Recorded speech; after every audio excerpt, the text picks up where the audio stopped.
Hola, ¿qué tal? Buen día. Gracias por continuar con nosotros, Carolina Sadler, en el análisis global.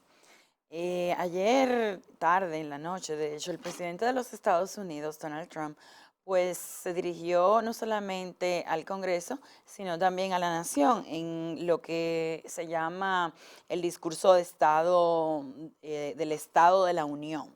Es un discurso que se hace cada año en donde el presidente básicamente son una especie de memorias, vamos a llamarle, y en la memoria el presidente pues dice básicamente en lo que se ha trabajado, lo que se ha logrado, etcétera.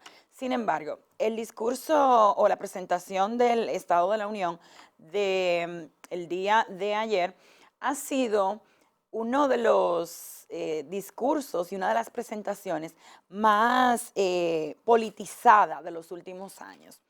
De por sí, las mujeres demócratas llegaron al Congreso, pues vestidas de blanco, protestando por lo que las reformas en cuanto a los programas de salud que quiere llevar a cabo el presidente Trump y el Partido Republicano.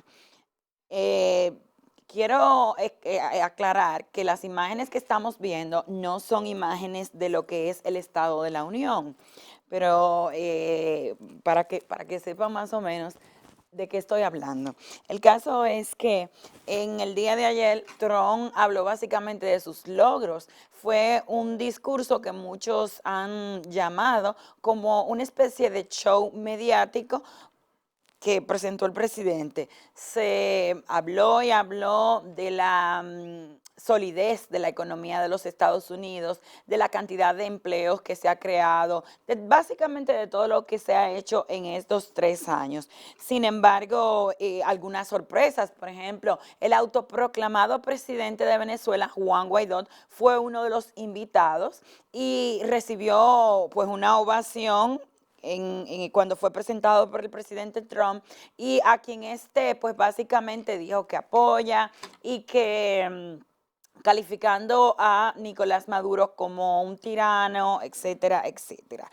Trump dijo textualmente: el Estado de la Nación es más fuerte que nunca, y alabó los acuerdos comerciales que se han llevado a cabo bajo su administración. Habló también, como les digo, de que el crimen ha estado decayendo en los Estados Unidos, de la creación de nuevas fuentes de empleos, etcétera. Básicamente, el discurso ha sido calificado como un discurso reeleccionista o pro reelección, muy criticado por los demócratas, quienes han dicho que el discurso tuvo pues como base una gran cantidad de mentiras. Sin embargo, recordemos que para el gran electorado de los Estados Unidos, Trump es un presidente que cumple con lo que son sus promesas de campaña, y así hasta cierto punto se ha visto. Habló, por ejemplo, del muro de la frontera con México, y si bien no es el muro que pues había prometido durante la campaña, en realidad se ha estado haciendo una especie de muro, que tal vez no se han utilizado los materiales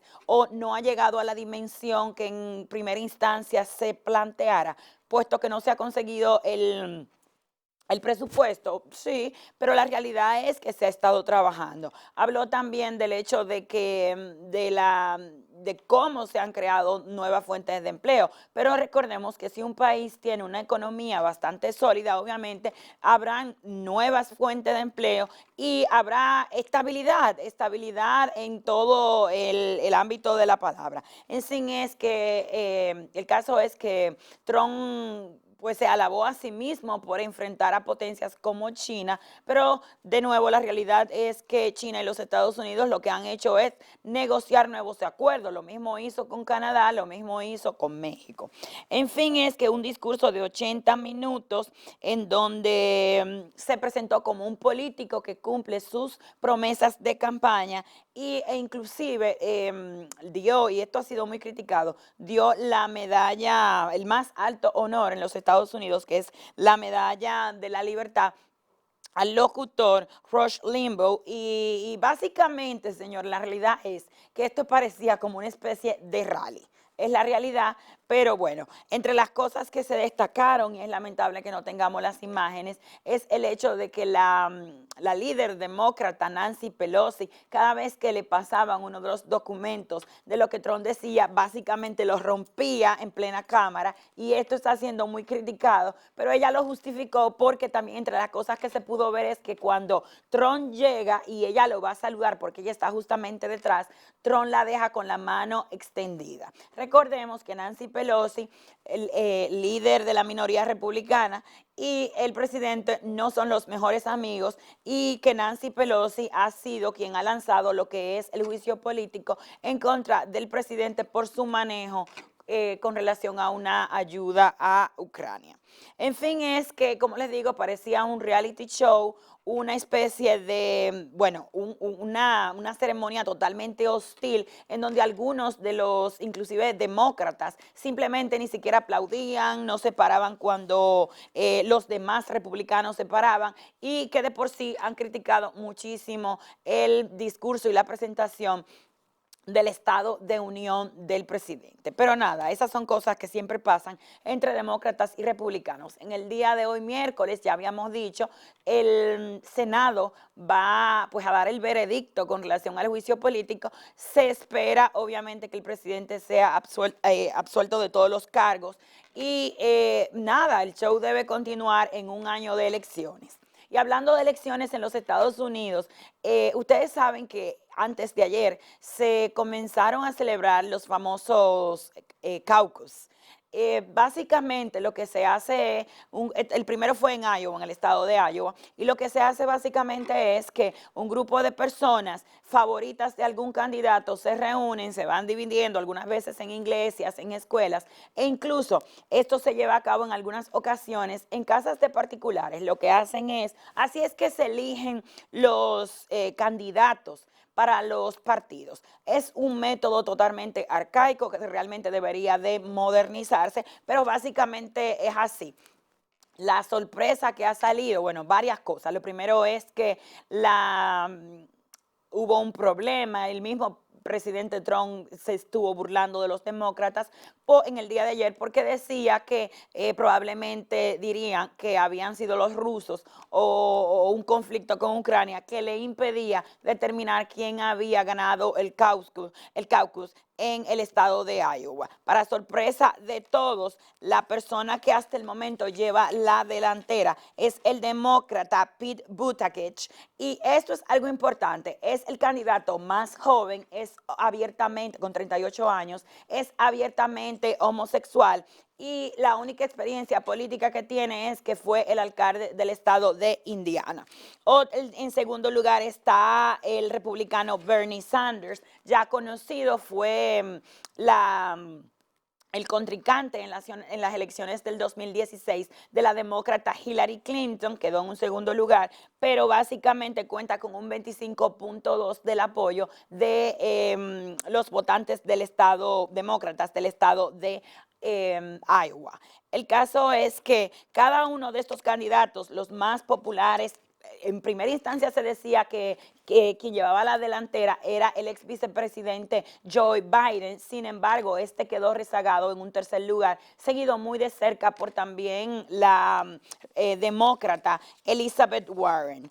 Los demócratas que están básicamente, y de los que se habla, que más la gente conoce, está justamente Joe Biden, está Bernie Sanders, está Elizabeth Warren, está también Pete Buttigieg, y está también el multimillonario Michael Bloomberg, es alcalde de la ciudad de Nueva York. Cada uno con su particularidad, algunos a quienes atacan de ser socialistas o comunistas, como es el caso de Bernie Sanders del estado de Vermont, otros como este joven abiertamente homosexual, incluso contrajo matrimonio con su pareja ya siendo alcalde. Y algo muy interesante es que él Él ganó la alcaldía del estado de Indiana en el 2012, salió ahora en enero de este año y cuando fue a reelegirse en el 2015 fue la persona más votada con un 80%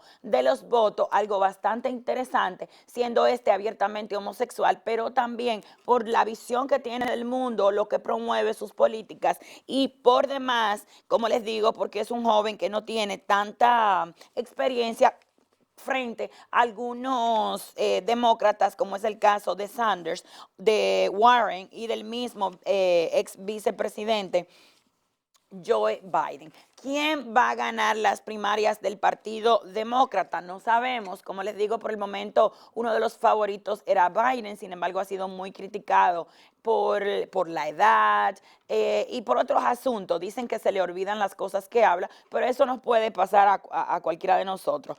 El multimillonario Michael Bloomberg, a quien Trump ha estado atacando. Y este es un caso muy interesante porque por lo general Donald Trump considera a las personas como inteligentes, hábiles, si son personas de negocios, si han sido personas que han tenido éxito. En este caso lo ha estado atacando no porque no tenga éxito, sino simplemente porque dice que no tiene la capacidad. Pero algo interesante que debo de mencionar es que Michael Bloomberg no solamente es el exalcalde de Nueva York, sino también que tiene un patrimonio de 53 billones de dólares, dueño, bueno, creador de su propia compañía y un hombre que se ha hecho a sí mismo y básicamente del área de las finanzas. Pero bueno, vamos a darle seguimiento más adelante a las elecciones de los Estados Unidos a medida que pasen los meses, pero eso más o menos es un avance de lo que ha estado pasando.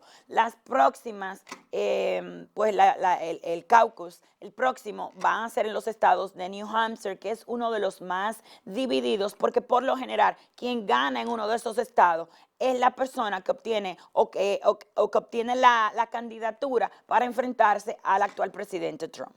Pasamos a Bolivia, donde también vamos a hablar de elecciones. El 3 de mayo se van a estar llevando a cabo elecciones presidenciales. Ya de por sí, unas elecciones que han dado mucho de qué hablar. Recordemos que en Bolivia se celebraron elecciones el pasado 20 de octubre y a raíz de lo que se catalogaron como unas elecciones que estaban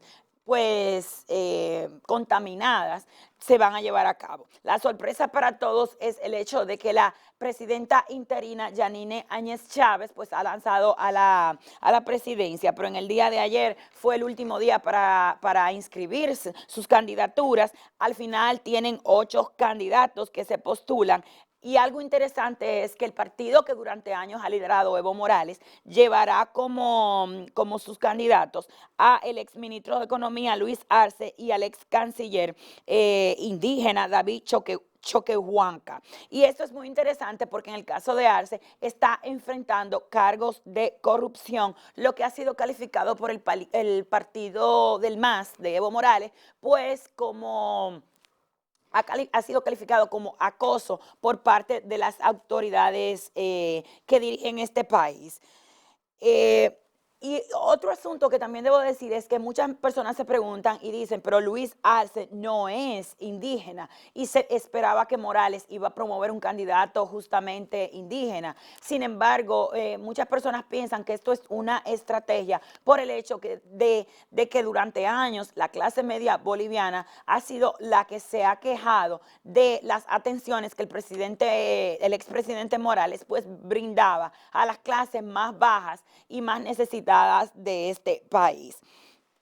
Algunos casos, algunos partidos se han dividido, como es el caso de la oposición. De hecho, van en primera instancia en el pasado mes de octubre. El expresidente Carlos Mesa era uno de los favoritos. Sin embargo, ya esto ha caído. De hecho, tiene un porcentaje de 17% frente al Partido Socialista de Evo Morales con un 26%. El fin es que las encuestas lo que proyectan es que la tendencia es que no habrá nadie que pueda obtener los 50 puntos más 1. ¿Qué significa esto? Significa que probablemente o habrán grandes alianzas entre la oposición o básicamente habrá que ir a una segunda vuelta. Señores, eso es todo lo que tenemos en el día de hoy. Vamos a una pausa, regresamos en breve con una interesante entrevista.